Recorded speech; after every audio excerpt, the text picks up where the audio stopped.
కడప నగరంలో ఉన్న మంచినీటి కొరత గురించి మాట్లాడాలనుకున్నాను.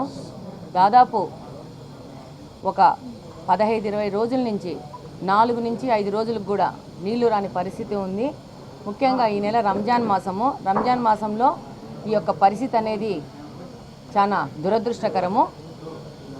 ఈ 5 సంవత్సరాల నుంచి ఈ కడప నియోజకవర్గ శాసనసభ్యుడు ఈ కడపలో నీటి సమస్యను తీర్చడంలో విఫలమైనాడు.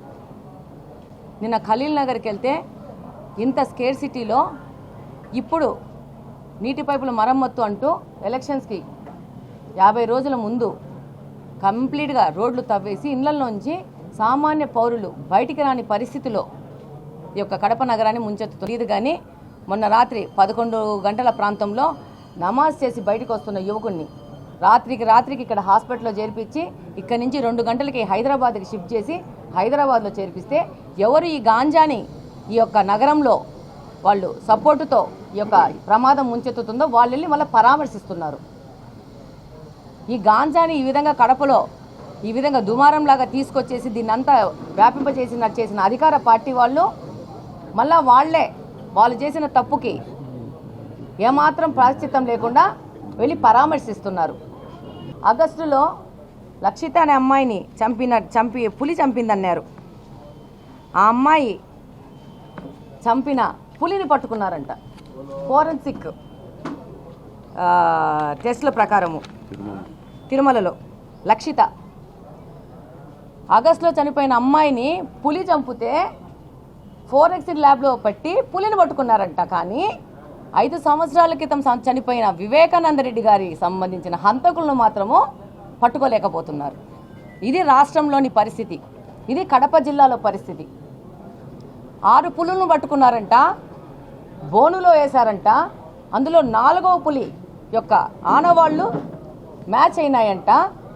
కాబట్టి ఆ పులి హంతకుడో అని నిర్ధారించినారు 6 నెలల్లో మన ఆంధ్రప్రదేశ్లోని పోలీసులు, అటవీ శాఖ అధికారులు.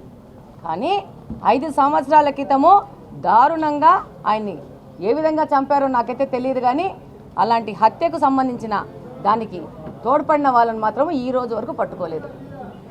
ఇది మన రాష్ట్రంలో మన కడప జిల్లాలో శాంతి భద్రతల పరిస్థితి.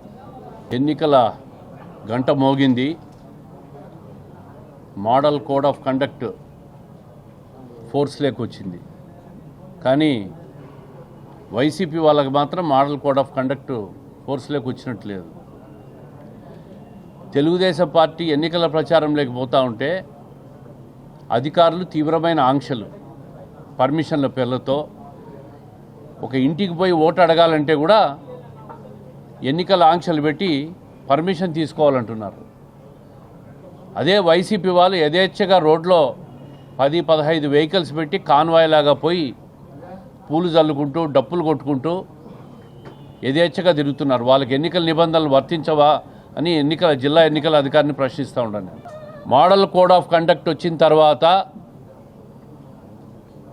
ఏ విధమైన ఆంక్షలు పెట్టినప్పుడు అవి అన్ని రాజకీయ పార్టీలకు అందరికీ కూడా సమానంగా వర్తింపజేయాలని చెప్పి డిమాండ్ చేస్తూ ఉండా.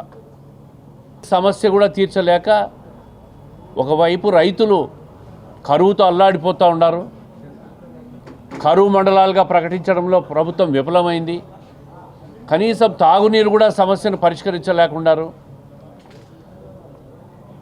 పేద ప్రజలంతా అల్లాడిపోతూ ఉన్నారు. ఒకవైపు రంజాన్ మాసం, అందరూ పండగ చేసుకుంటూ ఉన్నారు. ఇప్పటికైనా జిల్లా కలెక్టర్ గారు, మున్సిపల్ కమిషనర్ స్పందించి తాగునీటి సమస్యను పరిష్కరించాలని చెప్పి డిమాండ్ చేస్తూ ఉన్నాం.